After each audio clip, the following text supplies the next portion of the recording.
plus on est discriminé, plus on devient fort. Et on le voit. C'est-à-dire, plus il y a de discrimination, parce que nos ennemis pensent qu'en nous discriminant, en étant intolérants avec nous, le mouvement raélien va être détruit. Et moi, je regarde ce qui se passe. Plus il y a de discrimination envers nous, et plus il n'y a pas de démission. C'est infinitésimal, les démissions. Il y a des adhésions. Plus on nous tape dessus, plus il y a des adhésions. Et ceux qui sont raéliens se sentent encore plus forts dans leurs convictions quand ils sont discriminés. Au point de s'expatrier, au point de faire des poursuites, au point de déménager. Waouh, il faut être bien dans sa peau philosophiquement pour faire ça, quoi. Si c'était fragile, on aurait perdu 90% de nos membres. On a perdu quoi?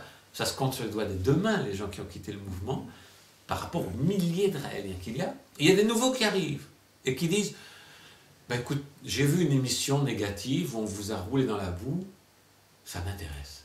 Je veux dire, plus on nous tape dessus, plus les Raéliens sont forts et plus des gens de l'extérieur ont envie de nous rejoindre. Ça, c'est extraordinaire. À la limite, parfois, j'ai presque envie d'écrire pour les remercier tous les sites internet qui sont anti-raéliens, tous ceux qui écrivent et qui disent du mal de nous. Parce que ils nous aident. Tous ceux qui et c'est peut-être là qu'on peut retrouver la phrase de Jésus, aimez vos ennemis.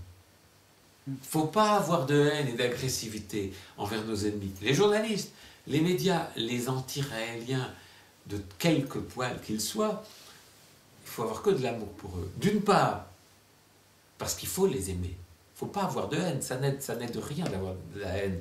Et dire salaud, comment, ils ont écrit non.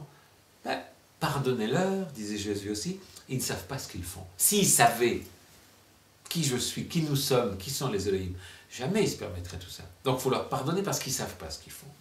Mais en même temps, je vais encore plus loin. Merci. Ils nous aident. Merci, comme Jésus l'a dit en mourant sur la croix, pardonnez-leur, ils ne savent pas ce qu'ils font, mais en même temps, il était conscient que c'est ça qui allait malheureusement donner de l'essor au christianisme.